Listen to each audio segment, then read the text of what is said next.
पहिले पहिले क्यान्सर भन्ने बित्तिकै आत्तिहाल्ने र मरिन्छ भन्ने आम मानिसहरूको बुझाइ तथा मानसिकता थियो।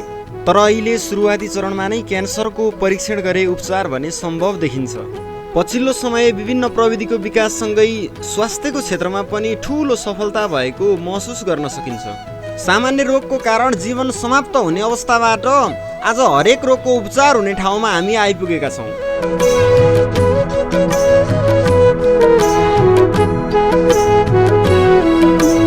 क्यान्सरको परीक्षण गर्दा सुरुवाती चरणको क्यान्सर भएमा 95% निको हुने सम्भावना हुन्छ।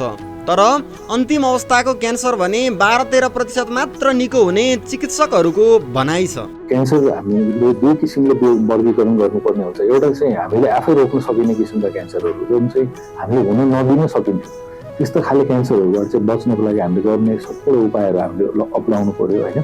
क्यान्सर हुने कारक तत्त्वहरूबाट हामीले टाढा बस्नु पर्यो र क्यान्सरलाई चाहिँ छिटो पत्ता लगाउनलाई हामी अलिक जागरुक हुनु पर्यो है। किनभने क्यान्सरले सुरुमा लक्षण देखाउँदैन, सामान्य लाग्छ र जब त्यो जटिल हुँदै जान्छ त्यसपछि मात्रै यसले लक्षणहरू दिने र त्यसपछि जटिल भएर उपचार सफल नहुने किसिमको अवस्था आइपुग्ने हुँदाखेरि सुरुवाती चरणमा नै पत्ता लगाउनुपर्छ। अझ त्योभन्दा पनि अगाडि क्यान्सर हुन नै नदिनुको लागि गर्नुपर्ने कुराहरू हामीले गर्नु पर्यो। जस्तै सुर्ती जन्य पदार्थबाट टाढै बस्नु पर्यो होइन। हामीले खानपिनहरूमा ध्यान दिनु पर्यो। यो रक्सीहरू खानु भएन, यो रातो मासु बोसो चिल्लो पदार्थहरू धेरै खानु भएन, पुरानो बट्टामा राखेका चिजहरू खानु भएन। क्यान्सर नेपालमा मात्र लाग्ने रोग भने होइन। हरेक वर्ष फेब्रुअरी 4मा संसारभर क्यान्सर दिवस मनाउने गरेको छ, जसमा विभिन्न सचेतनामूलक कार्यक्रमहरू गर्ने गरिन्छ।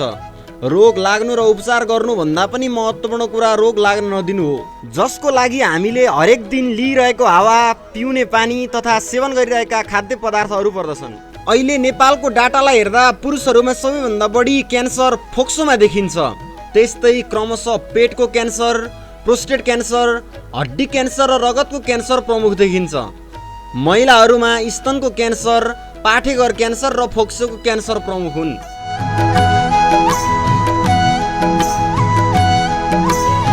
विभिन्न क्षेत्रले स्वास्थ्यको सन्दर्भमा थुप्रै पहल कदमी गर्दै आइरहेका छन्, जसमा नेपाल सरकारले ल्याएको स्वास्थ्य बिमा कार्यक्रम तथा विभिन्न सहायता कार्यक्रमहरू प्रमुख हुन्। त्यस्तै सङ्घीय सरकार, प्रदेश सरकार तथा स्थानीय सरकारले आफ्नो क्षेत्रमा आफ्नो रणनीति सहित विभिन्न टेवा पुर्याइरहेका छन्। नगरपालिका भित्र रहेका विभिन्न स्वास्थ्य सङ्घ संस्थाहरूमा पर्याप्त दक्ष जनशक्ति देख्न सकिन्छ। त्यस्तै तल्लो तह, वडा तथा टोलटोलमा विभिन्न समयमा स्वास्थ्य शिविरहरू समेत चलाएको देख्न सकिन्छ।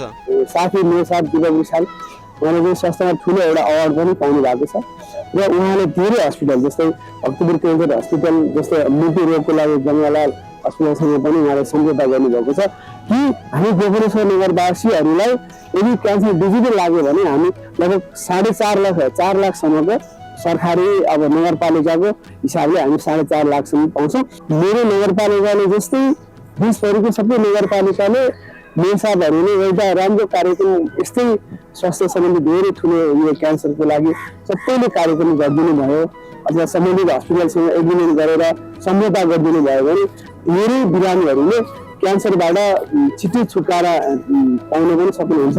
नेपाल सरकारले लागू गरेको स्वास्थ्य बिमा कार्यक्रमबाट कोही नगरवासी वञ्चित नहुन् तथा विपन्न नगरवासीहरूलाई टेवा पुगोस् भन्ने उद्देश्यले प्रत्येक घरको निशुल्क बिमा नगरपालिका आफैले गरिदिएको छ, जसलाई हेर्दा नगरवासीहरूले बिमा बापत बुझाउनु पर्ने 3500 रुपैयाँ समेत बुझाउनु पर्दैन। नगरपालिकाले नगरवासी सबैलाई समान अवसर होस् र आर्थिक अभावको कारण कसैको ज्यान गुमाउनु नपरोस् भन्ने उद्देश्यले स्वास्थ्यमा लगानी गरेको हो। आर्थिक विपन्नबाट 1 लाखको सुविधाहरू पाएको थिएँ, 1 लाखको सुविधा। अनि हाम्रै जिल्लाबाट नगरपालिकाले महिनाको 5-5 हजार चाहिँ सुविधाहरू दिनुभएको थियो। यस गोकर्णेश्वर नगरपालिकाले दिइरहेको सुविधाहरू चाहिँ हाम्रो प्रत्येक गाउँपालिकाबाट दिएको भए अझै राम्रो हुने थियो। त्यस्तै नेपाल सरकारले विपन्न परिवारलाई विपन्न नागरिक औषधि उपचार निर्देशिका 2080बाट प्रारम्भ गरे पश्चात विपन्न कोषबाट 1 लाखसम्मको औषधि उपचार दिँदै आइरहेको छ। साथै बागमती प्रदेश सरकारले पनि विपन्नताको प्रमाणपत्र भएका तथा सिफारिस भएका नागरिकलाई 50,000 बराबरको सेवा उपलब्ध गराउँदै आइरहेको छ। नगरपालिकाले चाहिँ सुविधा दिनु भएको छ। स्वास्थ्य बिमाको अनि विपन्नको त्यो सबै सुविधाहरू लिएको छौँ। लिएर चाहिँ अब राम्रै भइरहेको छ। सो गरेर धेरै धन्यवाद छ देशवासीलाई चाहिँ। धेरै राम्रो भएको परिवारसँग बसिरहेको छु, उपचार हुँदैछ सबैले। अझै हामीले धेरै सहयोग गर्ने बाँकी नै छ सरकारले। बाँचिने एकदम खुसी राख्दिउँ। अब मोदी सरकारले त सहयोग त गरेकै छ, यो गरेको होइन, गरिरहेको छ। गर्दा गर्दा पनि सिद्धिन्छ। अलिअलि पैसाले नपुग्ने रहेछ। यो सुविधा कोही 30,000 को चाहिन्छ, 22,000 को सौनको छ, लाख भेट्ने त केही पनि होइन रहेछ। नेपाल सरकारको स्वास्थ्य बिमा कार्यक्रम अन्तर्गत नगरपालिका आफैले गरिदिएको बिमा बापत 1 लाख, संघीय सरकारको विपन्न कोषबाट 1 लाख, प्रदेश सरकारको विपन्न कोषबाट 50,000, यी सबै रकमको उपचार पश्चात पनि निरन्तर उपचार गरिरहेको खण्डमा अस्पताल तथा नगरको सिफारिसमा बिमाबाट थप 1 लाख र यो पनि सकिएपछि नगरपालिकाको तर्फबाट 1 लाख गरी जम्मा 4,50,000 बराबरको उपचार सहायता पाउँछन्। र साथमा हामीलाई बिमाबाट दिएको चाहिँ 1 लाख रुपियाँ बिमाबाट अनि प्रदेश सरकारबाट दिएको पैसा सिधेर पनि अर्को प्रोसेसिङ गरेर हामीलाई जम्मा टोटल्ली अहिलेको फेरि थप एक गर्दाखेरि 4.5 लाख त हामीले पाइसकेका छौँ।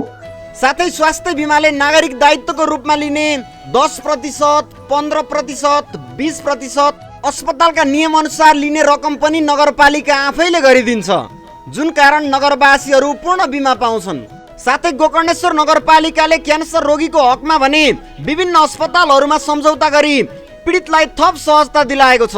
हाल भक्तपुर क्यान्सर अस्पतालमा उपचार गरिरहेका बिरामीहरूको नगरपालिका प्रतिको यो प्रतिक्रिया सुनौ। अब गोकर्णेश्वरको उद्योग चाहिँ राम्रो गरेको छ हस्पिटलले होइन। अब मैले अब बिमामा पनि अब मैले चेक गरेर पनि राम्रो गरेँ, उनीहरूले पत्ता लगायो हो होइन। अब मलाई उहाँ चेक गर्दाखेरि अनि म हिँड्न नक्सानी भइसकेको थिएँ होइन, हिँड्न नक्सानी भइसकेको थिएँ। अनि त्यो भएर अनि उहाँ डाक्टरले जचाएर अनि म टिचिङमा रिफर गरिदिनु होइन, के भयो कसो भयो भनेर। अनि उहाँ गइसकेपछि उहाँ रिफर गरेर उहाँ गएपछि छातीको सिटी स्क्यान गरेर आउनु भन्नुभयो होइन, सिटी स्क्यान गरेर आउनु भन्नुभयो। अनि त्यही भएर अनि गरेर आयो। अनि त्यही भएर त्यहीबाट पत्ता लगाएर अनि मैले अनि यहाँ किन लगाउन आएँ भक्तपुर उसमा क्यान्सर हस्पिटलमा। अनि बिमाबाट चाहिँ राम्रो गरेको छु होइन। यहाँ चाहिँ मैले औषधि पाउन सकिनँ कि यहाँ चाहिँ होइन। मैले बिमा कार्ड पनि दिएँ तर क्यासै लिनुभयो यहाँ चाहिँ होइन। यहाँ चाहिँ अब यहाँ चाहिँ राम्रो गरेको छ के अरे नगरपालिकामा चाहिँ गोकर्णेश्वरले चाहिँ राम्रो गरेको छ। देशैभरिका स्थानीय तहहरूलाई हेर्दा स्वास्थ्यको क्षेत्रमा गोकर्णेश्वर नगरपालिकाले गरेका कामहरू निकै प्रभावकारी छन्। साथै भक्तपुर क्यान्सर अस्पतालमा बिरामीहरूले तथा गोकर्णेश्वर नगरवासीले के कसरी सेवा लिन्छन्, क्यान्सर के हो, क्यान्सरबाट कसरी बच्ने, यी विषयमा भक्तपुर क्यान्सर अस्पतालका चिकित्सकको सल्लाह सुनौ। यस भक्तपुर क्यान्सर अस्पतालले चाहिँ गोकर्णेश्वर नगरपालिकासँग एउटा सम्झौता गरेको छ। त्यसमा के भनेको छ भने हामीले यस्ता खालका क्रियाकलापहरू गरेर क्यान्सरको चाहिँ बिरामीहरूलाई सकेसम्म क्यान्सर हुनै नदिने र भएको क्यान्सरको रोगीको उपचारको लागि सहायता गर्ने भन्ने किसिमको हाम्रो सम्झौता छ। त्यसमा वर्षैभरि चाहिँ महिलाहरूको पाठेघरको स्तनको क्यान्सरहरू पत्ता लगाउनलाई चाहिँ हामीले गर्ने जाँचहरूको चाहिँ शिविरहरू गर्ने अनि सकेसम्म चाहिँ नगर अस्पतालमा नै त्यो सुविधाहरू दिने र क्यान्सर भइसकेको जटिल केसहरूलाई चाहिँ उपचार गर्नको लागि चाहिँ भक्तपुर क्यान्सर अस्पतालमा प्रेषण गर्ने, रेफर गर्ने र त्यहाँ सरकार केन्द्र सरकारले दिने प्रदेश सरकारले दिने सुविधाहरू पनि उपलब्ध भएको हुँदा त्यो सुविधा चाहिँ प्रयोग गरिसकेपछि पनि उपचार कन्टिन्यू गर्नु परेको अवस्थामा गोकर्णेश्वर नगरपालिकाले चाहिँ थप आर्थिक सहायताको रूपमा चाहिँ फेरि बिरामीलाई चाहिँ सेवामा चाहिँ सहयोग गर्ने भन्ने किसिमको हाम्रो चाहिँ एउटा सम्झौता छ र त्यसअनुसार केही कामहरू भएको पनि छ। तर समुदायमा स्तरमा हुनुपर्ने कामहरू अझै पनि राम्रोसँग हामीले गर्न सकेका छैनौँ। त्यसमा हाम्रो आगामी दिनमा चाहिँ सहकार्यहरू बढ्दै जानेछ र उक्त पालिकामा बसोबास गर्ने बिरामीहरू आर्थिक कारणले मात्रै उपचारबाट वञ्चित हुनुपर्ने अवस्था चाहिँ यस कारणले चाहिँ यो सम्झौताको कारणले चाहिँ छैन। अनि त्यस्तै हामीले चाहन्छौँ कि त्यस्तो सम्झौता चाहिँ हामी अरू पनि पालिकाहरूसँग गरौँ होइन, किनभने जुन ठाउँमा चाहिँ आवश्यक छ त्यो ठाउँको आवश्यकता महसुस नभइकन त्यो कुराको चाहिँ सेवाको महत्त्व हुँदैन।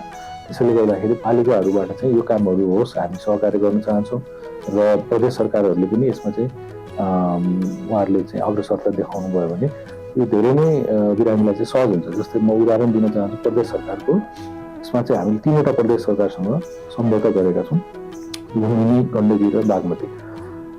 त्यो प्रदेशहरूको बासिन्दाले चाहिँ केन्द्र सरकारले जुन दिने विभिन्न सहायताबाट पनि सकिएको त्यसपछि पनि उपचार गर्नुपर्ने बिरामीहरूलाई थप आर्थिक सहायताको रूपमा 2 लाख रुपियाँसम्मको सहायताहरू चाहिँ यस अस्पताल मार्फत प्रदान गरिराख्नु भएको छ। कोही व्यक्तिलाई यही कारण क्यान्सर लाग्यो भन्ने हुन्न, किनकि क्यान्सर हुनुका कारणहरू थुप्रै छन्। जस्तो कि कोही व्यक्तिलाई आफ्ना आमा बुबाबाट आनुवंशिक उत्परिवर्तनहरू वंशाणुगत पाउँछन्, जसले क्यान्सरको संवेदनशीलता बढाउँछ। म चाहिँ आम जनमानसलाई के भन्न चाहन्छु भने क्यान्सर हामीले 2 किसिमले वर्गीकरण गर्नुपर्ने हुन्छ। एउटा चाहिँ हामीले आफै रोक्न सकिने किसिमका क्यान्सरहरू जुन चाहिँ हामीले हुन नदिन सकिन्थ्यो, त्यस्तो खाले क्यान्सरहरूबाट चाहिँ बच्नको लागि हामीले गर्ने सबै उपायहरू हामीले अप्नाउनु पर्यो होइन। क्यान्सर हुने कारक तत्त्वहरूबाट हामी टाढा बस्नु पर्यो र क्यान्सरलाई चाहिँ छिटो पत्ता लगाउनलाई हामी अलिक जागरुक हुनु पर्यो है। किनभने क्यान्सरले सुरुमा लक्षण देखाउँदैन, सामान्य लाग्छ र जब त्यो जटिल हुँदै जान्छ त्यसपछि मात्रै यसले लक्षणहरू दिने र त्यसपछि जटिल भएर उपचार सफल नहुने किसिमको अवस्था आइपुग्ने हुँदाखेरि सुरुवाती चरणमा नै पत्ता लगाउनुपर्छ। अझ त्योभन्दा पनि अगाडि क्यान्सर हुन नै नदिनुको लागि गर्नुपर्ने कुराहरू हामीले गर्नु पर्यो। जस्तै सुर्ती जन्ने पदार्थबाट टाढै बस्नु पर्यो होइन। हामीले खानपिनहरूमा ध्यान दिनु पर्यो, यो रक्सीहरू खानु भएन, यो रातो मासु बोसो चिल्लो पदार्थहरू धेरै खानु भएन, पुरानो बट्टामा राखेका चिजहरू खानु भएन होइन। अनि अब अन्य कुराहरू पनि छन् जुन चाहिँ अब जस्तै सङ्क्रमणबाट हुने खालका क्यान्सरहरू पनि छन् होइन। जस्तो ह्युमन प्यापिलोमा भाइरसले गर्दा हुने क्यान्सर, त्यो चाहिँ यौन सम्पर्कको माध्यमबाट सर्ने भएको कारणले यस्तो खालको चाहिँ असुरक्षित यौन क्रियाकलापबाट टाढै बस्नु पर्यो। त्यस्ता विभिन्न कारणहरू छन्, ती कुराहरू चाहिँ बुझेर हामीले चाहिँ त्यसबाट टाढै बस्नु पर्यो र हामी मध्ये जसलाई पनि क्यान्सर हुनसक्छ भन्ने हिसाबले चाहिँ कम्तीमा वर्षमा 1 पटक चाहिँ हाम्रो आफ्नो शरीरको जाँच गर्नु पर्यो।